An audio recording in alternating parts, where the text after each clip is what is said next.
நீங்கள் 2000லேயே ஆர்எஸ்எஸ் எழுச்சி பெற்றுச்சிங்க, ஆட்சி அதிகாரத்தை பிடிக்க ஆரம்பிச்சிட்டாங்க. நீங்கள் மத்திய பிரதேசம், ராஜஸ்தான், குஜராத் எல்லாம் ரொம்ப எழுச்சியாக இருந்தாங்க. ஒரு நாளும் ஆர்எஸ்எஸ் அமைப்போடு எந்த பேச்சுவார்த்தையிலும் புலிகள் இறங்கினது கிடையாது. அது ரொம்ப கவனிக்கப்பட வேண்டிய விஷயம். இப்போ இவர் பிரபாகரன் படத்தை வச்சுட்டு ஆர்எஸ்எஸோட டீல் போடுறாரு.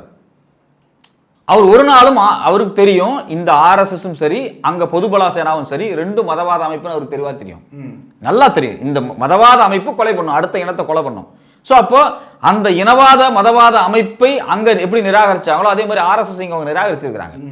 ஆனா சீமான் பாத்தீங்கன்னா அப்படியே வந்து தமிழ் அடையாளங்கிற பேர்ல ஆர்எஸ்எஸ் கொண்டு திருப்பி நிறுத்துறாரு. அந்த பக்கம் பிரபாகரன், இந்த பக்கம் பெரியார், முத்துராமலிங்கம், வேலுநாச்சியார் அப்படியே கொண்டு போய் ஆர்எஸ்எஸ் அடைக்கலாம், எல்லாத்தையும் கொண்டு ஆர்எஸ்எஸ் கொண்டு விட்டு போயிடுறது. இது ஒரு அழகான பேக்கேஜ், எல்லாத்தையும் பிடிச்சு கொண்டு போய் ஆர்எஸ்எஸ்ல கொடுக்கறது.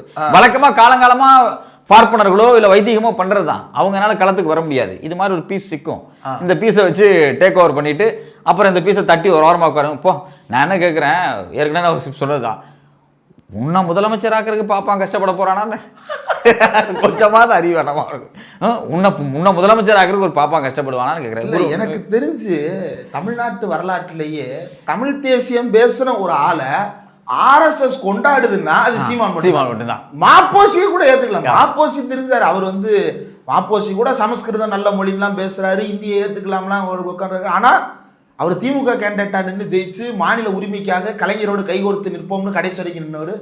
ஆதித்யநாத் சார் வரைக்கும் திமுகவில் தான் அவர் வந்து அமைச்சரா இருந்தாரு.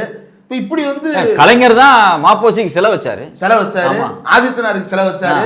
இன்னும் இந்த நம்ம கடந்த காலத்துல சமகாலத்துல பார்க்கும் பொழுது தமிழ் தேசிய தலைவர்கள்னு பார்த்த எல்லாருமே திமுகவோட தொடர்புடையே தான் இருக்கிறாங்க. திராவிடம் அப்படின்றதுக்கும் தமிழ் தேசியம் அப்படின்றதுக்கும் இருந்த முரண்பாடுகளை அவங்களே முன்ன பின்ன மாத்திட்டாங்க. ஆமா, முரண்பட்டு நின்றாலும் பின்பு உடன்பட்டு நிற்பது வந்து இந்திய தேசிய அரசியல் எதிர்க்கும் போது நம்ம உடன்பட்டு நம்ம அண்ணன் தம்பி தான், நம்மளுக்குள்ள இருக்கிறது வந்து ஒரு சின்ன கருத்து வேறுபாடு தான் அப்படின்ற இடத்துக்கு வர்றாங்க. ஆனா சீமான் வந்து அப்படியே டோட்டலா மாத்தி அதை வந்து டைரக்டா ஆர்எஸ்எஸோட லிங்க் அடிக்கிறாரு. அதுல குறிப்பா அவர் இந்த நேரத்துல பெரியார் பத்தி பேச வேண்டிய ஸ்டண்ட் எங்க இருந்து வருது அப்படின்னா, ஆர்எஸ்எஸ் மேடை ஏறது. திருப்பரங்குன்ற விஷயத்துல அவர் ஒரு எதுவுமே பதில் பேசல.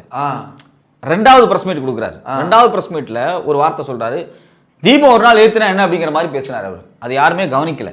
ரொம்ப கவனமான ஒரு வார்த்தை, துல்லியமா இருக்கும். தீபத்தை ஏத்தினால் இந்த இதுக்கு முன்னாடி தீபம் ஏத்துறப்ப பிரச்சனை இல்லை, தீபம் ஏத்துறப்ப பிரச்சனை இல்லை அப்படிங்கிறதான் சொல்றாரு. அது என்ன பிரச்சனைன்னு தலைமை வாயே திறக்கல. எஸ்கேப் அப்படியே அந்த இது சொல்றாரு, அப்படியே கிறுக்கு கிறுக்கு கிறுக்கு பல்ட்டி அப்படியே அடிச்சார் பாருங்க, கிறுக்குன்னு ஒரு பல்ட்டி.